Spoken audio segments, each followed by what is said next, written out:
Badger fans, let's talk some key official visitors. We got Brian Smith on breaking down this huge recruiting weekend, a big-time receiver, big-time defensive lineman, and some trends that he wants to talk about with the Badgers recruiting. All that and more in today's Locked On Badgers. Let's go. You are Locked On Badgers, your daily podcast on the Wisconsin Badgers. Part of the Locked On Podcast Network, your team every day. What's going on, Badger fans? Welcome to Locked On Badgers. Thank you for joining us. As always, thank you for making us a small part of your day. Today's always one of my favorite shows when I get Brian Smith on. We have him today. We're talking recruiting. We're talking official visits. We're talking summer trends. Brian, I want to start here. Big-time receiver. Listen, if there's three things we talk about more than anything, it's fine defensive linemen that can hit the quarterback. It's fine big receivers that can catch the ball. And it's how cold Wisconsin is. Those are basically the three things that we talk about the most. It's true. We're going to talk about two of them right here. I want to start with Muizz Tounkara, 6'3". He was verified at 6'3.5", actually. He's 195 pounds.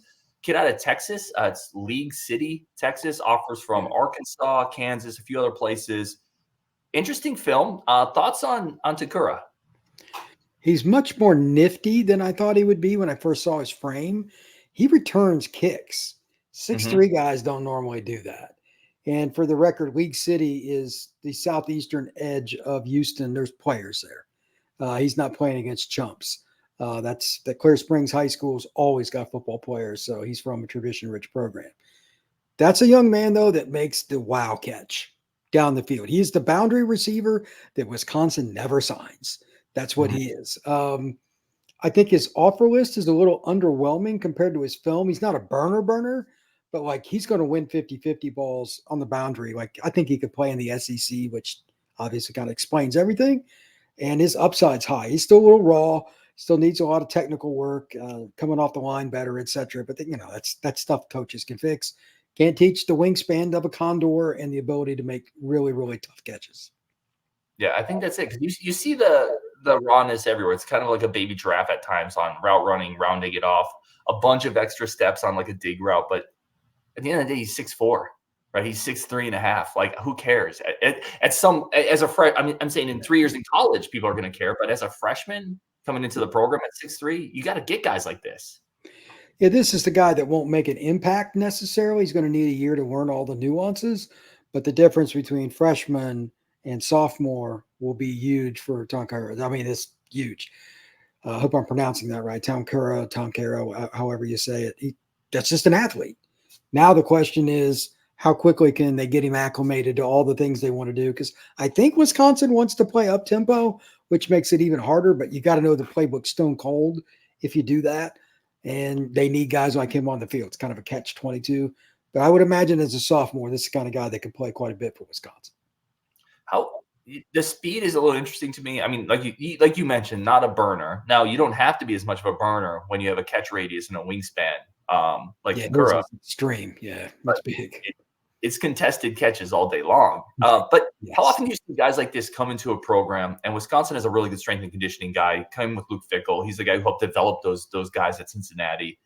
Like, is this a guy that you think puts on some long speed? I mean, he's never going to be the quickest kid out of the blocks, but he feels like a guy who can develop more speed. Yeah, like he could leave college as a 4'6" guy and be 6'3", 6'4", whatever, 220.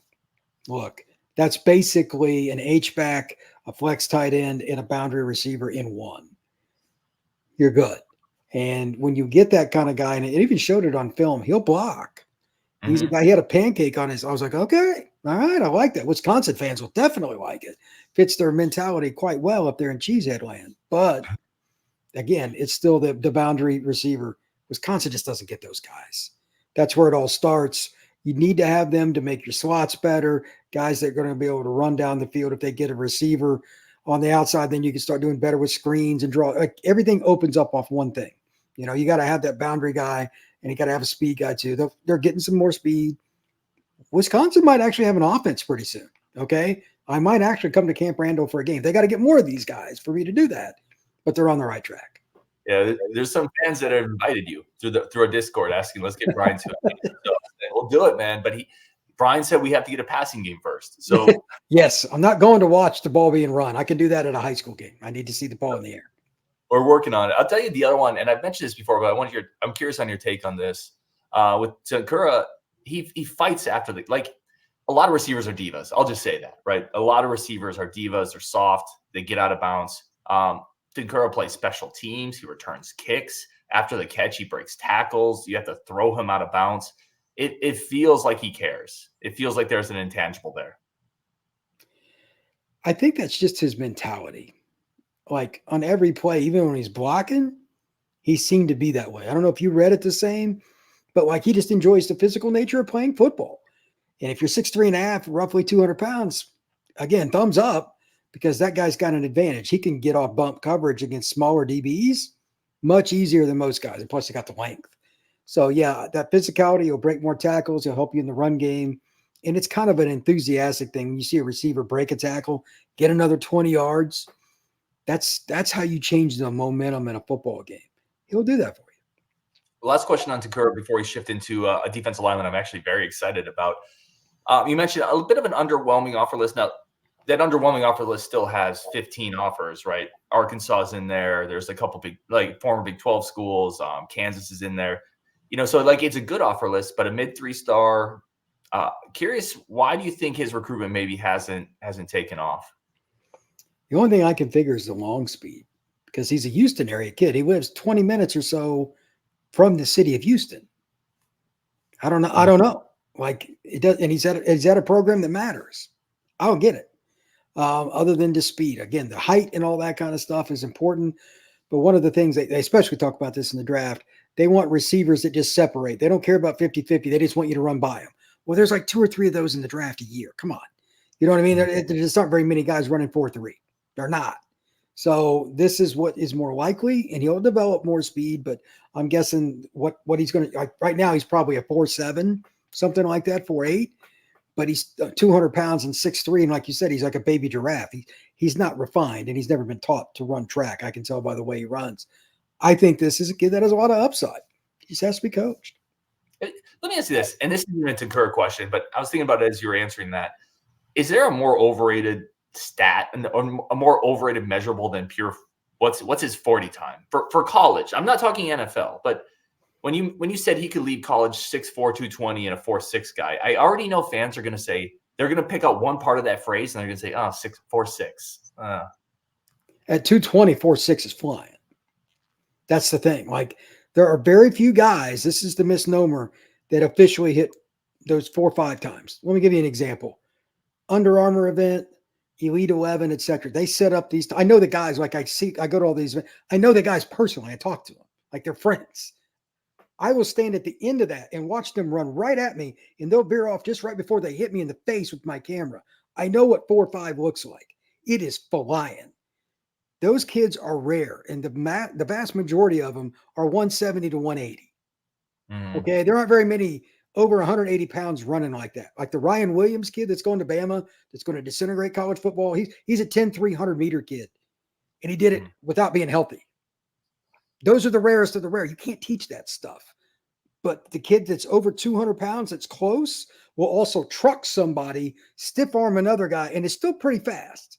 So except for the corners, nobody else runs with it. Who cares? Get to the end zone. So the 40-time thing is just garbage.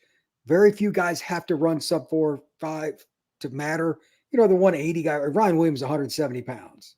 Okay. He needs to run fast, but he looks like a Ferrari on the field. Those guys are just rare. You can't teach that. Nobody else is really like it. There's like 1 or 2 kids a year in the class like that. Everybody else, more realistically, if they say they're 4.4, they're 4.6 or 4.7. I'm telling you, I get a look at the gun. I see what it says. Very few are 4.5 or better. Right. I love that. That's great insight as always. And yeah, Tounkara is definitely somebody that we're excited about. Hopefully they make a nice impact this weekend on the big receiver from Texas. We're going to take a quick break, come back, talk about Kade Pietrzak, the defensive lineman out of the Dakotas, somebody who has a high motor, really physical. Listen, batters we talk about all the time, you need more talent in the trenches. We're going to talk about that guy next on Locked On Badgers. But first, a quick break for our friends of the show over at Game Time. Game Time is the #1 source. Listen, if you're trying to buy tickets, trying to go have some fun at an event, bring your friend. Listen, Father's Day is coming up. Bring your old man, bring your pops to a show. sit back, get good tickets. You don't have to tell them you saved money on it. Make them think that you spent you dropped a bunch of cash on it over at game time. But you're going to hit your wallet lighter, right? You're going to get better seats. You're going to save time logistically. Game time is the number one spot to get all of your tickets to any type of event, sports, concerts, entertainment, theater, and you can save time, you can save money, you can get the right tickets with the largest inventory you're going to find anywhere. Go over to Game Time. Why buy tickets anywhere else? Why make it hard on yourself? It's already hard enough as a Badger fan. We can't find receivers or defensive linemen. Don't make ticket buying hard. We have enough struggles in life. Go over to Game Time, download the Game Time app today. Use code LOCKEDON for $20 off. Download the Game Time app today. Code LOCKEDON for $20 off over at Game Time.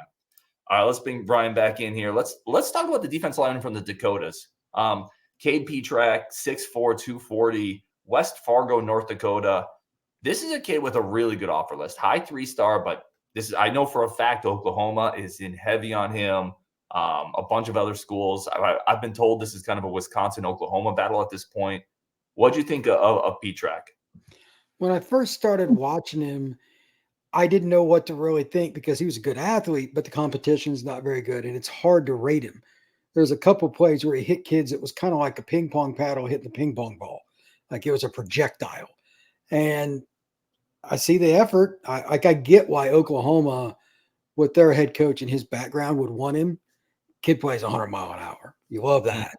And he plays that way as an offensive tackle and as a defensive lineman. I think he could play on either side of the ball, but they always look defense first, and he's one of the few guys that will get into the backfield, can sink his hips, and then make a lateral movement and run down a good play, or at least be in, contention to be in the play. And the guy's running down 70 pounds less than him. So he's a good athlete. He could play in Ohio or Georgia or wherever. I think this is a kid that you can improve your program with. But when I first saw Dakotas, I'm like, oh boy, I don't know about this. He doesn't belong there. I'm sure he's the best player in the state. There's not many kids that are that athletic there in Dakotas. So that's unique, man. It's good to see a kid like that getting some attention. Oklahoma, Wisconsin, etc. It's pretty cool because I think he could be your starting defensive tackle in a few years. He feels kind of like some of the kids Michigan has gotten on the defensive line, that you get them in, you develop comparison. Yeah. Really high motor, really, really friggin' tough, right? You can't plays 100 miles an hour. He feels like that type of guy. I don't think there's a better way to define it. It's that straightforward. You're not going to have to be complaining to him at practice. Hey, pick it up. Hey, you need to get to the huddle faster. Hey, you need to get the line of scrimmage. He'll be the last guy. He'll be a fan favorite no matter where he plays college football. I heard this is a basketball coach, but he told me one time, listen, I tell players, I can coach your effort or your technique, but you got to make that choice, right? People always think effort is a switch that you can just turn on. But when you see lazy, let me ask you this, let me flip it around. When you see lazy players on film in high school, how often do those guys flip it around in college? And vice versa, when you see players who go 100 miles an hour, you just feel better about it. There are some. It depends on the environment they're from. I especially see it with D linemen that were just naturally big and dominant because they just throw guys out of the way. They don't have to play as hard. But when they get to college and everybody's good, that freshman year, they oftentimes are terrible. And either they make the conscientious effort, hey, I'm going to take that next step and do these other things because everybody's big, or they just end up being 13. So this kid isn't going to have the problem, though. He is exactly what you're looking for to be the first one in your defensive line drills every day. Yeah. The other thing I like here, and you hit on this, and this is because he's in the Dakotas, right? He's playing probably 80% of the snaps. He's on the offensive line, the defensive line. It just feels like when you get him to a spot where you're just going to focus on defensive line, you don't have to expend energy on the offensive spot. I think he is a pretty high projection just because of that as well. That'll also help him keep the weight on. He could play one thing and not have to train as much. I wouldn't be surprised if that kid was a wrestler or shot put. He's such a good athlete. I bet he's done something else. Javelin, who knows? There's a lot of different possibilities. But I like his athleticism. Again, guys that are that big, that can sink and change direction, are not exactly a dime a dozen in Georgia, let alone the Dakotas. This kid's good enough to play at the high level. If he played at Georgia, I think he'd eventually get on the field. I don't know if he'd start. That's a whole nother animal, but he could be competitive there. He is a good athlete. I love it. All right, let's shift to other thoughts coming up with the big recruiting weekend, big official visit weekend for the Badgers. What else did you see kind of with the list of players coming in? Two things. Number one, what do I complain about? Where are the pass rushers? Like Wisconsin's D-line class last year. I'm not going to say what I think of it. Okay. I'm just going to let it go at that. They've got some guys coming on campus that can change your program. They can naturally rush the passer, bend their shoulder, dip their hips, get low, pick up a golf ball off the ground as they go around the corner and hit the quarterback. Those guys are rare. If you do not get them, you will continuously get your head knocked in against Michigan, Penn State, and Ohio State. It is a checkbox. The two kids that in particular, I got their names written down that I think are good players. I think we've talked about both of them at some point. Jaden Lofton, he's a kid out of New Jersey. I know we've talked about him. He's a good player, 240 or so. The kid that's ridiculous is the one from Kansas, though. There's one kid on the weekend, and I have no idea what their odds are. I'm sure he can go wherever he wants. Jaden Woods, Shawnee, Mission, Kansas, whatever. He's just outside of Kansas City, if I remember right. That kid's elite as a pass rusher. Wisconsin never gets this guy out of high school. You want to compete with the elite? That's the kind of kid you got to get. I don't know what their NIL game is, but it better step up for him because they ain't getting him otherwise. That's a kid that he's going to get offers out the yin yang for NIL. So here's your chance. Then the other kid, I mean, I know him. He's from Tampa area, plays at Tech High School, Rukeem Stroud. He could fly. That kid is fast as it gets in the state of Florida, which speaks volumes. Never have enough corners, brother. He can play running back. He can play receiver. He can play corner, whatever you want him to, like him. The kid that's kind of unique is the Posa kid. Plays at New Mexico. It's hard to watch his film because he murders people. Yeah, but he's like, it's bad. Like there are a few plays I'm like, that kid has a mother in the stands. That is not good for her. Like he's just plowing people. And he's got some speed. 210-ish. Could be a pass rusher, but I don't think he's super long. But he's a guy that you could move around, and he's an inside linebacker with instincts. Any of those kids have a chance to play at Wisconsin in some capacity. And it's good to see them going, like, who recruits New Mexico and finds kids like this? That means they're doing their due diligence. So, you know, you're not going to get the kids that I talk about where I live. I moved to the state of Alabama so I could be within a 2-hour radius, a bunch of defensive linemen. I'm sure Wisconsin would love to have my access to these kids. They're not getting any of them. They're not. You got to find ways to get diamonds in the rough, coach them up, redshirt everybody, win with seniors and fifth-year seniors. That's reality. But you got to find a few kids randomly too. This year, they've done that. New Jersey, New Mexico. I mean, they can't get too much further apart than those states. So hats off to the Wisconsin staff. Final point, they got a couple kids visiting from the state of Indiana. I'm from there originally in the Indianapolis area. North side of Indianapolis got a lot of talent. They got two kids visiting. One of them, Hilton. His dad was T.Y. Hilton, played for the Colts forever. That's a really good sign. Indianapolis is good. They could steal a player out of Indy every year. That'd be good for the program moving forward. Well, I want to go back to a point you made about finding talent, unearthing talent in different areas. Because last year, if you remember, we talked about Thomas Heiberger from the Dakotas, right? And now good player. Going back to the Dakotas again, going to New Mexico, it does feel like this staff, and I think it's part of what Luke Fickell wants to do is you have to find the talent. And they're not going to settle for not getting athletes. I think that's the point I'm making. Like they knew they had to come in and upgrade the athleticism. I mean, I've been told that by people in that room, and they are going to places wherever it takes to find that athleticism. Like you look at Posa. Posa's an example of a guy athletically. I think he can play. I think he can play most places. Oh, athletically? Heck yeah. That's the kind of guy Saban probably would have liked. First little linebacker, don't know what spot he's going to play, but can run like a deer, is physical. I bet he'd be a good H-back. Like 25 years ago at Wisconsin, he'd have been a heck of a player at that spot. True. Nothing wrong with it. But with that kind of athleticism and the ability to bend and change direction, better on defense. So, and where does Wisconsin struggle? You know, they don't have enough guys like that. He can play Will, possibly outside, and depending how big he wants to get, he can play Mike. Man, you could never have guys that are, you know, enough of those kind of guys that are that kind of versatility from play to play. Right? Because Fickell's defense they don't have a scheme. They got multiple schemes they mix. You got to be able to learn a lot of plays and be able to move around. Posa would fit that very well. Yeah, that's a good point too, right? Fickell's looking for, like, Iowa has been incredible defensively for how they recruit. But I was not necessarily looking for those type of chess pieces you can move all over the place. They're more base. They play incredibly They run more base than anybody in the country. They run cover 2 and say beat us. That's it. They're kind of like the Jimmy Boeheim of college football. That's a great.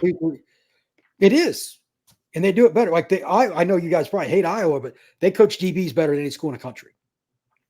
They at one point they had more DBs in the NFL than anybody. They had no 5-star guys. They just coached them. So yeah, they figure it out. Yeah, and I got to be honest. I don't think Wisconsin fans really hate Iowa. Like I think there's a bit of a deep respect there between the two programs because of we've been on similar plateaus. Like we played a similar way. Ferenc and Christ for a long time were similar versions of each other. I think there's listen, when we play them, we hate them, but I think there's a bit of a grudging respect there for the most part. We're going to take one quick break. I want to come back and I want to ping you on Rukeem Stroud, just a little bit, the cornerback you brought up from Tampa. But we're going to take one more quick break. Say thank you to everybody listening to this show. Take one quick second to say appreciate the time, appreciate the ability to talk to Brian Smith, and appreciate everything all of the listeners do for this community on the Discord, on Twitter, reaching out, whatever it is. Thank you so much. All right, let's get Brian back on, finish up this. Rukeem Stroud, you mentioned him. Come from Tampa. I think something we talked about, but I don't know if we talked about it on air. That's a rough area, right? The area that he's growing up in is a bit of a difficult area. East Tampa is not where you want to walk around at night. And I know the coach there, several of the people there, they put guys in the NFL, et cetera. They got kids that come to school early and they got washers and dryers there because they're homeless, et cetera, to like wash your clothes. Like for real. So that if you go to that school, you may not be. It's a really unique deal because it's a high-end school academically, but it's mostly black. It's a lot of hood kids, but they got some other random kids that are really good at math and stuff too. And if you screw around academically, they'll kick you off the football team. They don't care if you're Power 5 or not. So it's weird, but you're going to see kids every day that struggle. And I don't know if Rukeem, I don't know his situation, but that's a kid that's seen it. And those kids are hungry. They fear nothing. And Wisconsin doesn't get enough of those guys. It's one of the reasons that people recruit Florida because the kids need to take care of their family situations aren't good. It's just true.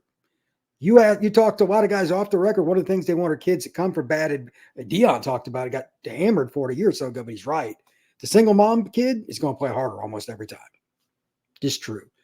That high school and a lot of the schools in Florida and the cities, they're full of those kids. 70, 80% of the kids are from single parent homes if they've got a parent in their life. And to your point, it feels like football is more of a way out, right? Athletics are the way out and not just something you love doing. Oh, yeah. But it's like inner city New York or Chicago with point guards or something like that. Like, this is my chance. There you go. Interesting. And I think that's just the last thing I'll ask you on Stroud, man. It feels like this is a continuation of the way the staff has attacked cornerback recruiting, right? You look at the Lucas and the A-guard class from last year. You're looking at some of the guys that are in it this year. The year before is Amari Snowden and bringing a few pieces. They've revamped that room. This doesn't feel like a Wisconsin secondary athletically anymore. Beginning in 25, they should be able to compete with anybody athletically. The question will become the one that, they've proven they can do in the past. Do they find that guy that takes away your centerpiece? It doesn't have to be Sauce Gardner. They'll never have a guy like that again. But do you have a true number one that can go in the first 2 rounds of the draft? Here's what I mean by that. 2016 playoffs. Washington, Clemson, Bama, Ohio State. You know what they all had in common? The 2017 draft, right after those playoffs. All 4 of them did well at corner. All 4 had at least one guy go in the first 2 rounds at corner. If you do not have corners that are elite, not good, elite, you're not sniffing to play like a top 4 seed. You're not. The other thing with it is length. If you looked at those kids, the 2 kids from that draft, they went in the second round, both of them at Washington. They were both 6'1" kids. Neither one of them was ranked in the top 1,000 by 24/7 coming out of high school. But they were athletic. And you can teach corner. One of them played receiver. One of them played some running back or something like that. Jimmy Lake was one of the worst head coaches in Washington history, but he was one of the best corner coaches in college history. Just what he does. He's with the Falcons now, if I remember right. He took 2 kids nobody else wanted. They ended up in the NFL. If you coach up athletes and they've proven that, you'll be okay. Now they're getting guys with more speed. Like Ogard's got really good technique. He just didn't get much bigger. If he'd have got bigger, like he was the number one corner in 9th grade for his class, he didn't get any bigger. That kid would have been the number one corner at 6'1.5", something like that. But now you're looking at a group, every year they're getting somebody. So even if somebody misses, you got another player coming in behind, it's pushing the pile that can help you make your program better. Because let's be honest, when they got one of those kids in the last 5 years, it'd be the only guy in the class. If he missed, that position was the big hole, big donut.